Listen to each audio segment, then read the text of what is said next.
Hello students. So in last class I explained about pollen pistil interaction. So pollen pistil interaction, it is nothing but the overall events or the sequence of events just after the pollination from the germination of the pollen grain until the entry of pollen tube into the ovule or within the embryo sac. See, this is a complex of chemical reactions or interactions that takes place between the pollen grain and the pistil. So, where the pistil is having the ability of recognition of the pollen grain, it means the pistil that recognizes whether the pollen grain that is fallen on the stigma, if it is compatible or if it is incompatible. Compatible means you know that the pollen grain that belongs to the same species, whereas the incompatible pollen grains it may belongs to the other species. Or sometimes you might have observed self-incompatibility. It means that the pollen grains of the same plant or the same flower that sometimes referred as incompatible. That is what is called as self-incompatibility. In such cases, the pollen grains are rejected. It means the pollen grains is not allowed to germinate on the stigma. Sometimes if pollen grain, if it is germinated on the stigma, so then the growth of the pollen tube is restricted in the stylar region. Okay. So if the pollen grain is compatible, then the pollen grains are allowed to germinate on the stigma. It produces a pollen tube. So then the pollen tube grows in the stigma, it enters into the style and finally reaches the ovule. So the overall interactions or overall reactions between these just after the pollination, from the beginning of the pollen germination, then up to the entry of pollen tube into the ovule, that is what is called as pollen pistil interaction. Okay. So in this class, I am going to explain about the most vital function or the mechanism that takes place only in flowering plants or only in angiosperm. That is nothing but the double fertilization. So this is one of the characteristic feature of angiosperm. It cannot be seen anywhere in the plant kingdom, and this can be only seen in angiosperms or the flowering plants. So then what is this double fertilization? How it will take place? Or what happens during double fertilization, or what are the changes that takes place after double fertilization within the embryo sac or the female gametophyte? So that I am going to explain today. So students, you know that the pollen grain that can produce two male gametes. It means two male gametes are produced from a pollen grain, and also you have studied the structure of a pollen grain. A pollen grain that consists of two walls. The outer wall is what is called as exine and the inner wall is known as intine. So within that the pollen grain encloses two cells. One is the vegetative cell and the another one is the generative cell. So vegetative cell is the largest and generative cell that is smaller when compared to vegetative cell. So in most of the angiosperm, the pollen grains will fall or come out of the anthers in two cell state, that is in generative cell as well as in vegetative cell state. In some of the angiosperm, so the pollen grains are released in three cell state. It means the generative cell also divides by another mitosis and it produces two male gametes. In such cases, three cells will be absorbed in the pollen grain, but in most of the cases, in majority of the angiosperm, the pollen grain will shed at two cell state. Which are those two cells? One is a vegetative cell, another one is the generative cell. The generative cell that divides further by mitosis once after the germination of the pollen grain on the stigma. The generative cell that divides by mitosis and produces two male gametes. Hence, from a pollen grain, two male gametes are produced. So, in the germination of the pollen grain, the role of stigma is very much important. So, that I have explained in the last video. So that is stigma that exudes some chemical substances, or it also exudes some substances which are necessary for the germination of the pollen grain and also for the growth of the pollen tube.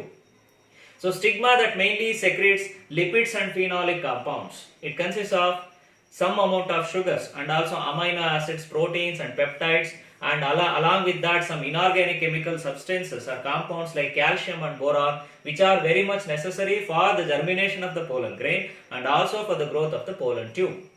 By using this or utilizing this, the pollen grain will germinate and the pollen tube that grows through the length of the style. Okay, and finally it will reaches the ovary, finds its way towards the ovule. So here the pollen grain, you know that the pollen grain that can produce two male gametes, that is by the division of the generative cell, and both of these two male gametes, they are involved in fertilization. So how these male gametes are involved in fertilization and what are the mechanisms that takes place, that I am going to explain now, that is in double fertilization. The mechanism of double fertilization that was first described and discovered by a scientist known as Navaschin, who described the process of double fertilization. So then the question arises, what is this double fertilization? See, double fertilization is nothing but the fertilization of two components of the embryo sac.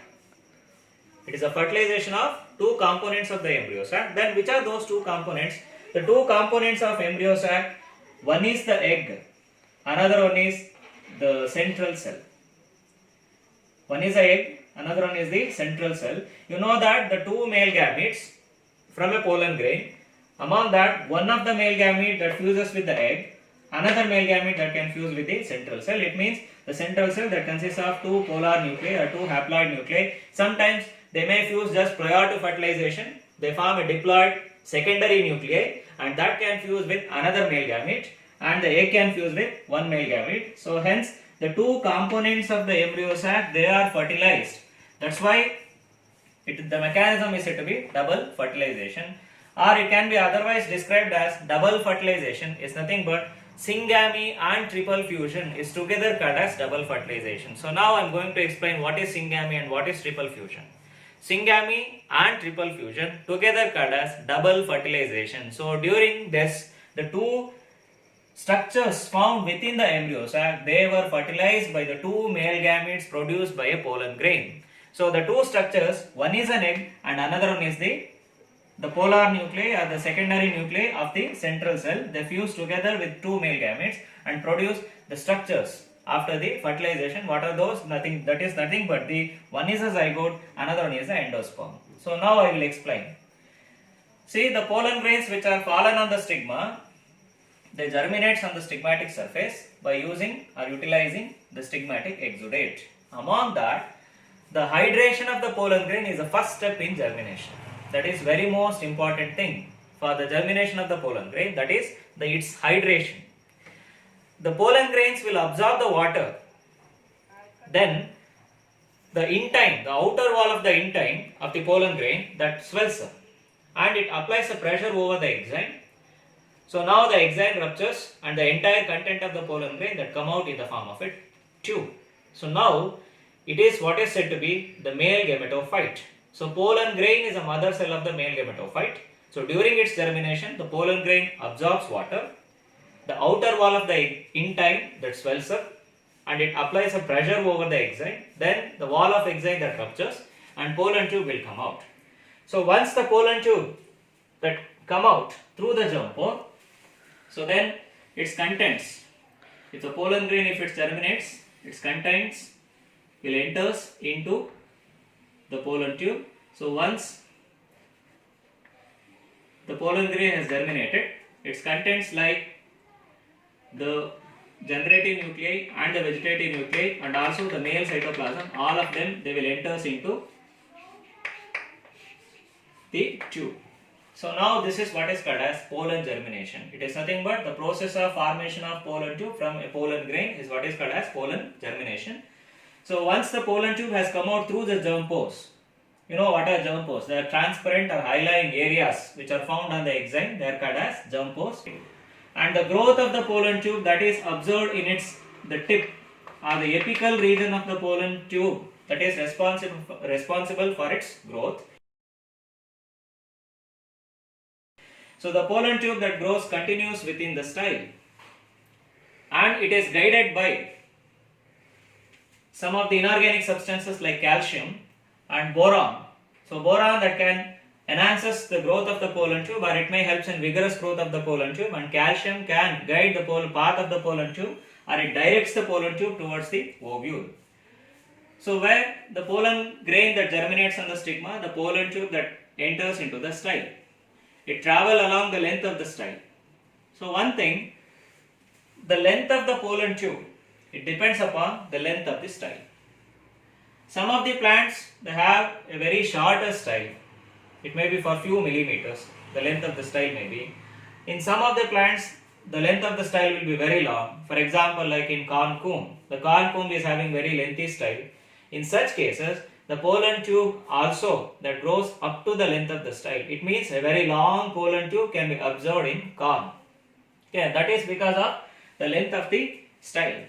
So as you know that in angiosperms, the male gametes are non-motile.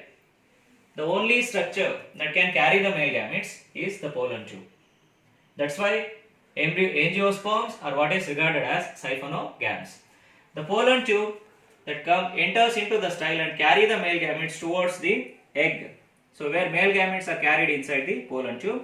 So I said that the length of the pollen tube that is to be formed, that depends upon the length of the style.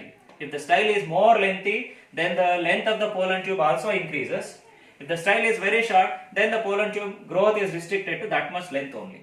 Okay. So now the pollen tube penetrates through the style, it enters through the style and finds its way towards the ovule. So now some of the structures which are found in the ovary, that is surrounding the ovule or near the ovule, so they were what are called as obturatus.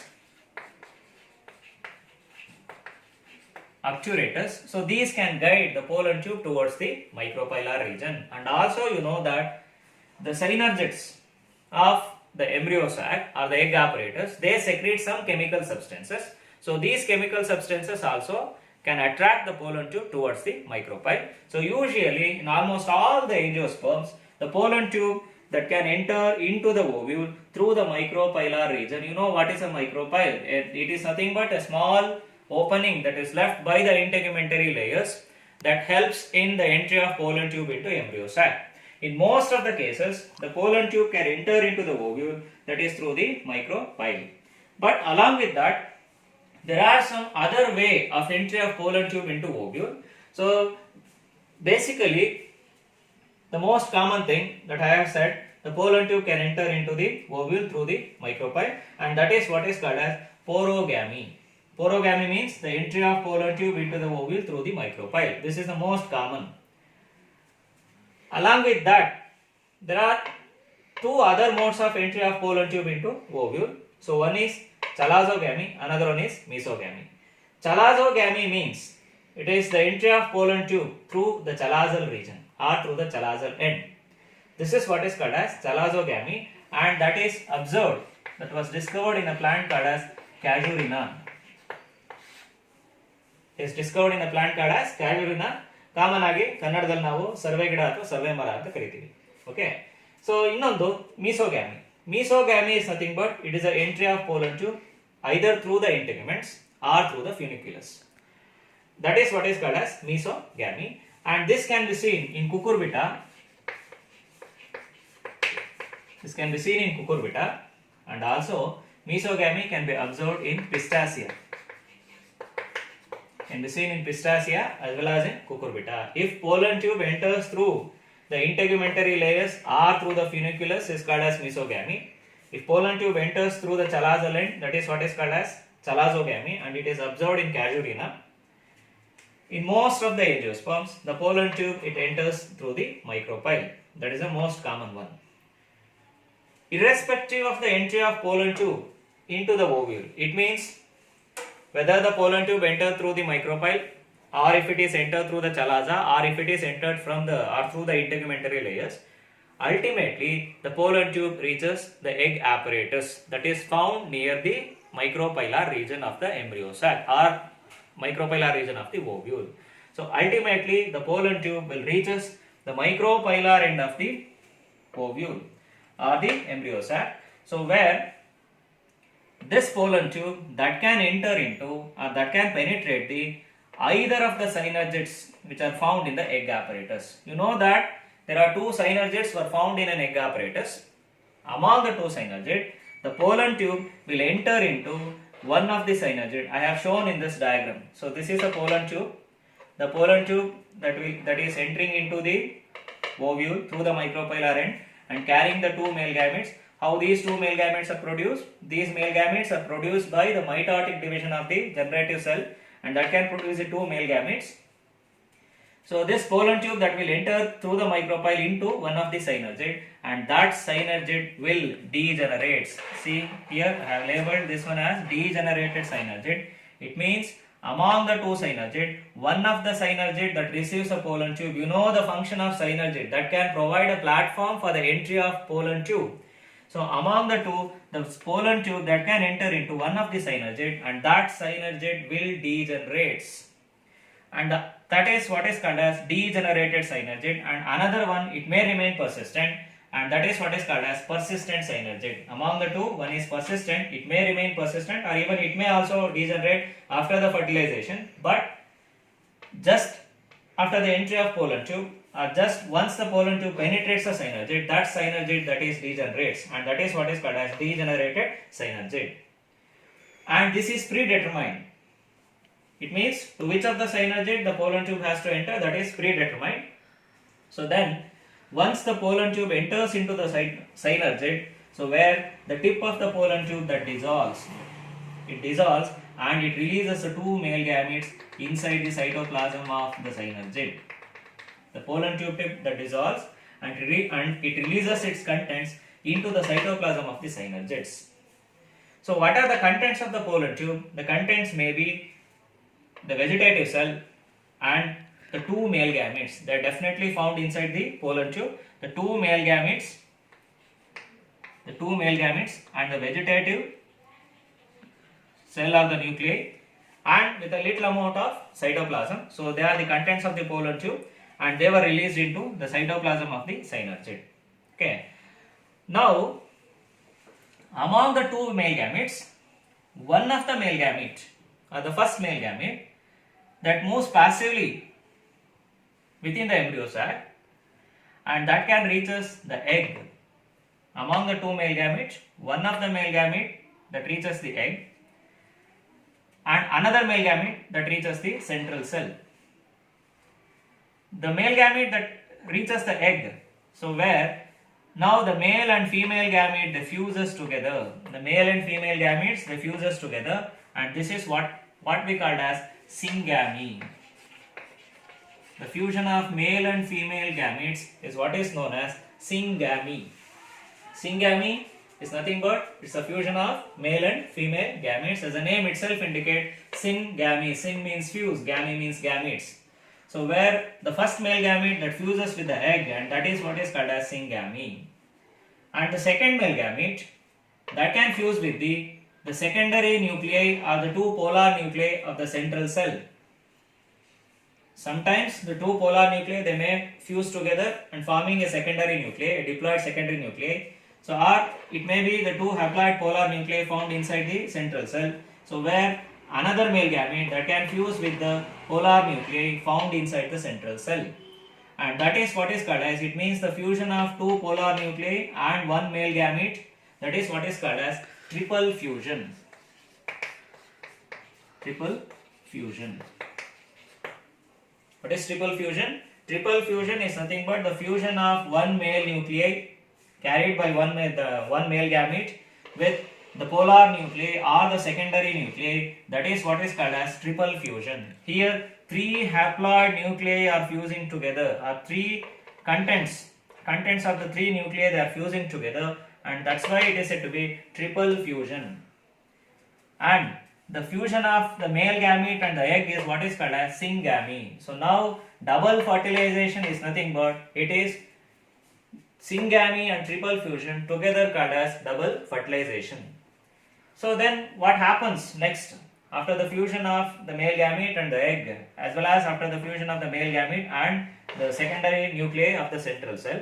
See here, the fusion of male gamete and the egg that results in the formation of zygote. So as all sexually reproducing organisms, when male and female gametes fuse together, the resulting structure is nothing but the zygote in all sexually reproducing organisms. So here also, once the male gamete that fuses with the female gamete, that is nothing but the egg, so where that is what is results in the formation of the zygote. And whereas the fusion of the secondary nuclei of the central cell and the male gamete that results in the formation of pen. that results in the formation of pen. So pen is nothing but the primary endosperm nuclei. The fusion of secondary cell with the male gamete that results in the formation of a pen. Pen is nothing but primary endosperm nucleus. Primary endosperm nucleus, and this is a triploid one. This is a triploid one because 3 haploid entities are fused here. The 3 haploid nuclei are fused here. N plus N plus N. Hence, this one will be the triploid one. That's why it is what is called as triple fusion. And zygote, that is produced by the fusion of male and female gamete, and this is diploid in nature. There will be a formation of diploid zygote. If you observe here, how many nuclei or how many gametes are involved in the fusion, are involved in the formation of this one, the primary endosperm nucleus and the zygote. So here we can observe the involvement of 5 nuclei. Which are those 5 nuclei? One is the nuclei of egg. The 2 nuclei from 2 male gametes. 2 plus 3, there will be a 5. And 2 nuclei from the central cell. So 5 nuclei are involved here. And 3 gametes are involved here. Which are those 3 gametes? 2 male gametes and 1 female gamete. 3 gametes are involved here in double fertilization. It may be asked in competitive examination the number of nuclei involved in double fertilization or the number of gametes involved in double fertilization. The number of gametes will be 3. Which are those 3? 2 male gametes and 1 female gamete, and the number of nuclei will be 5. Which are those? 1 egg, 2 male gametes and 2 polar nuclei, so then it will be 5. So that is results in double fertilization. So double fertilization, I have said, it is the fertilization of 2 components of the embryos. One is the egg, another one is the central cell. So that results in the formation of the zygote and primary endosperm nucleus respectively. So the one thing during double fertilization, the fusion of male and female nuclei, it may be delayed or it may take a very long time when compared to the fusion of these 3 nuclei. 1 male nuclei and 2 polar nuclei. So it takes place early, but there is a slight delay or a very long time, it takes a long time in the fusion of female nuclei and the male nuclei. So as you know that the egg is a highly inert cell in the embryo sac. So now the nucleus of the egg is in a deep mitotic rest. So whereas the male nuclei, it may be in the later stages of its telophase. So when telophase takes place? Because the generative cell that has divided into 2 male gametes, okay, you know that you can observe the mitosis where during the division of the generative cell. So and that in these male gametes, they were in that mitotic division. So that is in the late telophase stage of their mitosis, whereas the egg cell or the egg nuclei, it is in a deep mitotic rest.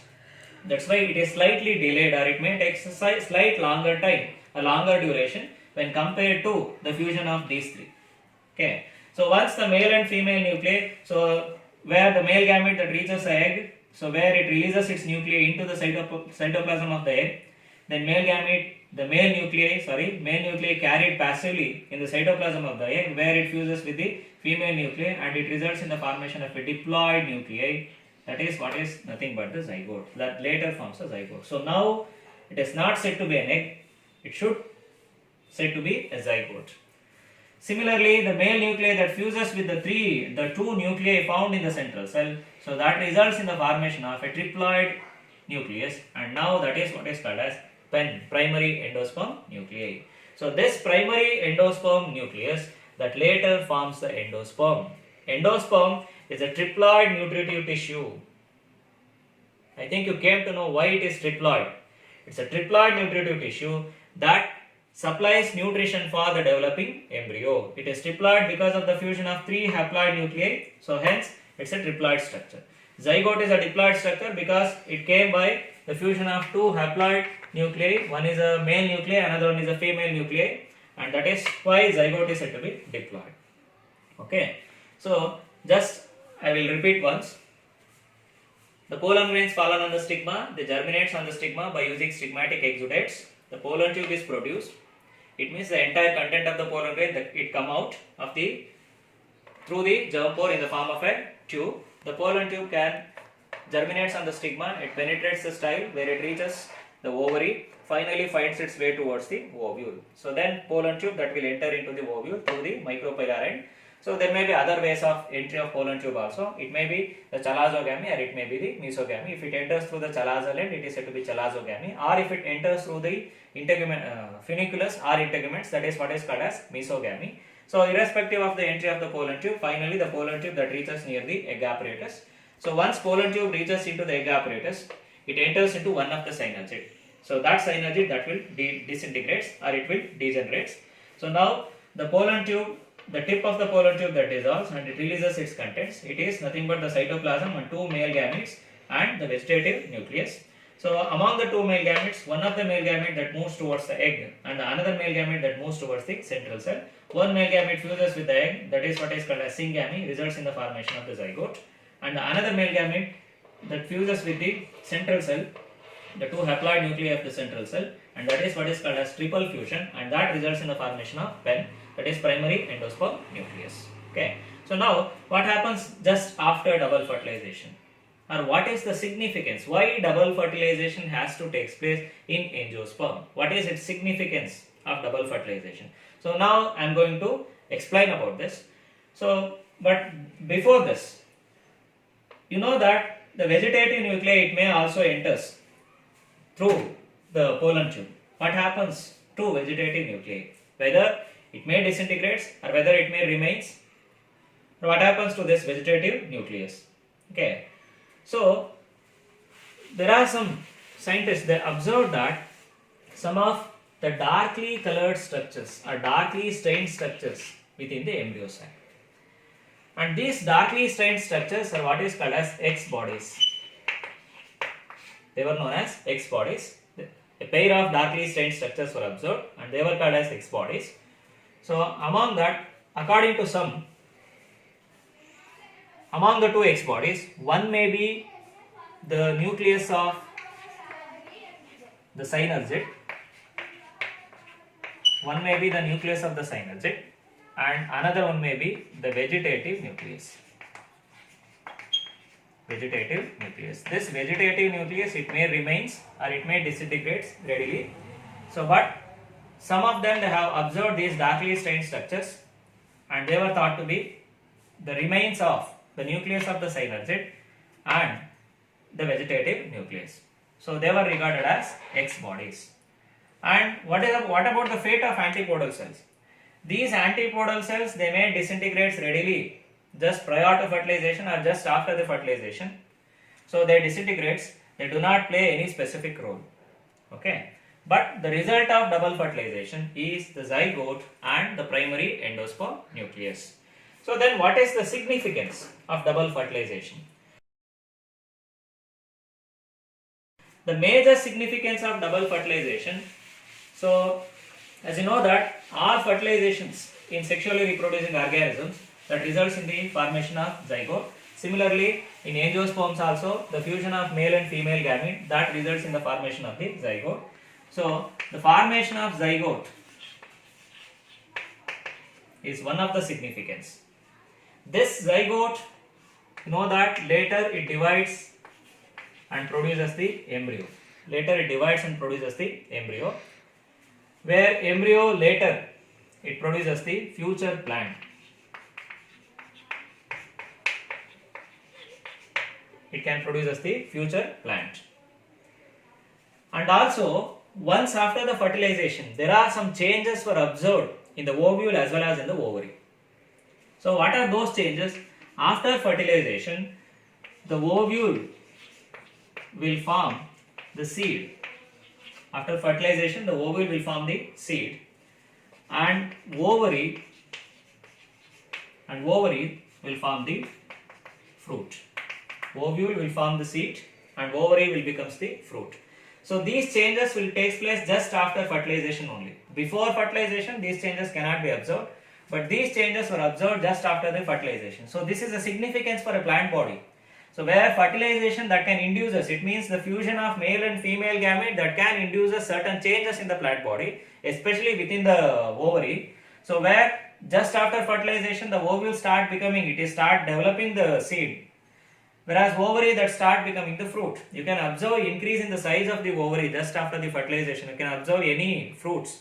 Gradually the size of the fruit that goes on increase. For example, if you observe the fruit of a tomato, just after the pollination and fertilization, the flower will gradually dries up and fall away. Gradually the size of the ovary increases. So and also the color changes can be observed in the fruit during its development. So just from pale green to it becomes green, then it becomes yellow, gradually orange, then it finally, when fruits completely ripes, it becomes red. So these changes can be observed. It means the fertilization induces the formation of the fruit and fertilization induces the formation of the seed. So that is one of the major significance of double fertilization. So there will be a formation of zygote that can divide and develops into embryo. So where embryo can develops into future plant, and embryo is hidden inside the seed, and that is one of the significance for the angiosperm, where embryo is hidden inside the seed and even seed is also protected by the protective covering what is called as fruit wall. So that is a major significance for angiosperm. But when compared to gymnosperm, so gymno means naked and sperma means seed, where seeds are naked, they are not enclosed by the fruit wall.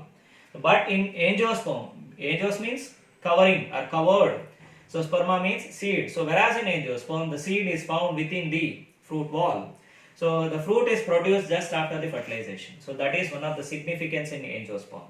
Okay, double fertilization significance.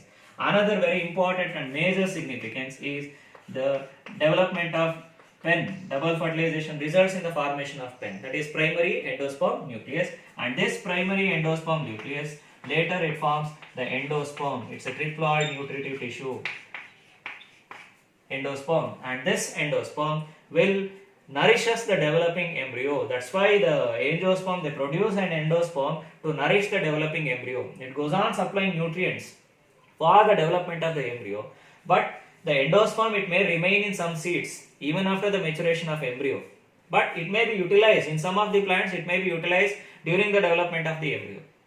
So based on that, the seeds may be albuminous seeds or it may be exalbuminous seeds. I will explain later. Okay.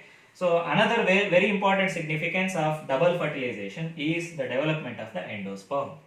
So endosperm in angiosperms, it is post-fertilized and it is triploid in nature. Whereas in gymnosperm, the endosperm is pre-fertilized. It means the female gametophytic tissue, the haploid female gametophytic tissue that can act as endosperm in gymnosperms. And it is produced or present with before fertilization. But whereas in case of angiosperm, one of the most important characteristic feature is endosperm is post-fertilized. It means produced after fertilization, and it is a triploid feature.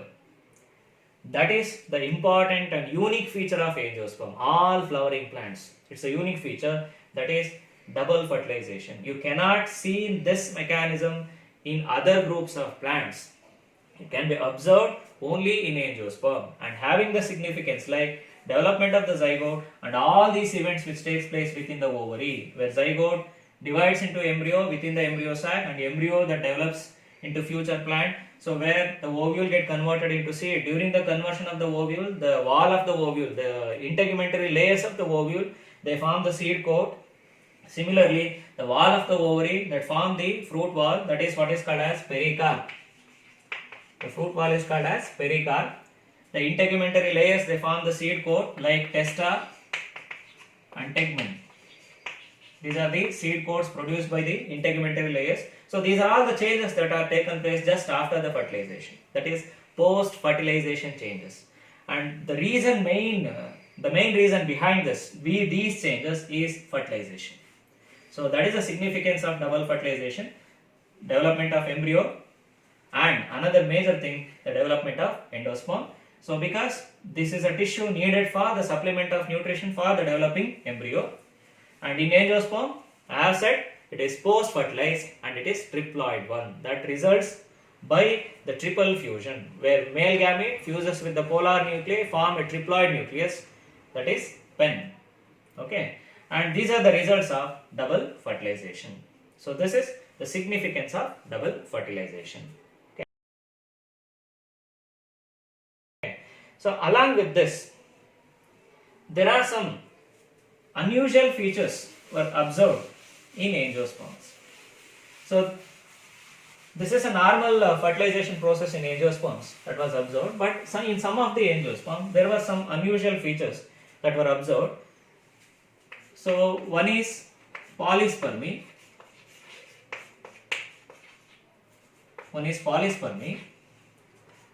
Another one is persistent branched pollen tube. This cannot be seen in all, but some of the angiosperms they exhibit this persistent branched pollen tube. Okay. See, polyspermy is nothing but the occurrence of more than 2 sperms or 2 male gametes in an embryo sac. You know that only 2 male gametes are produced from a pollen grain that can enter into embryo sac, but in very rare conditions, more than 2 sperms they were observed in the embryo sac, and that condition is what is called as polyspermy, or occurrence of more than 2 male gametes, a sperm inside the embryo sac, is what is called as polyspermy. Usually only one pollen tube will enter into embryo sac, but sometimes more than one pollen tube will enter into an embryo sac. Suppose if 2 pollen tubes enters into an embryo sac where they can release 4 male gametes. Among that 4 male gametes, the egg will fertilizes with one of the male gamete. The egg may fertilize with one of the male gamete. It means the male gamete is coming from one of the pollen tube. And the central cell it may fertilizes with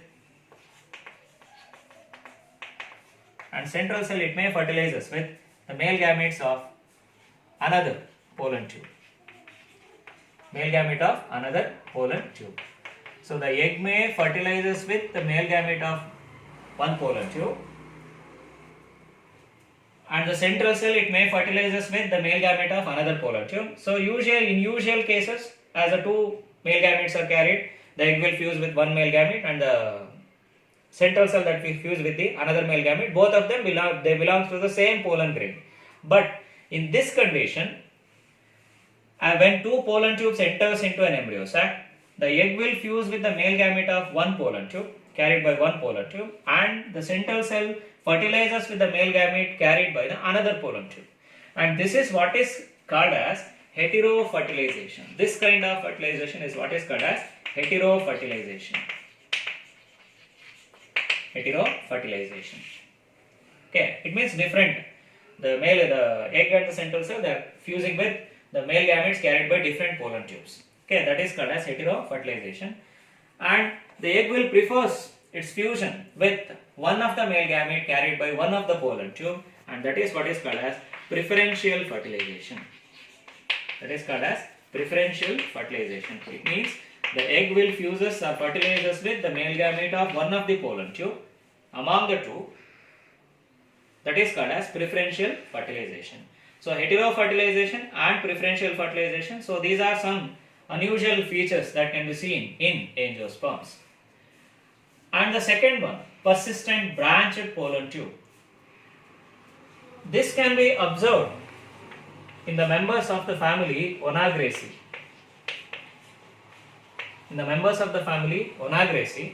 Where the pollen tube may remain persistent. Usually the pollen tube also disintegrates and or degenerates, but in some of the plants like Onagraceae, the pollen tube may remain persistent and it shows branches. According to some of the embryologists, the branches of the pollen tube that may act as haustoria. I think you heard the structure of haustoria. So where the branched structures that is responsible for the absorption or sucking of nutrients or drawing the nutrients. So according to some, this branched pollen tube it may act as haustoria. So this is also the unusual features. The polyspermy and the persistent branched pollen tube. So these are the special conditions were observed in the angiosperms. Okay. So in the next video, I am going to explain about the seed, the development of the embryo and the seed, and the importance of the seed for angiosperm.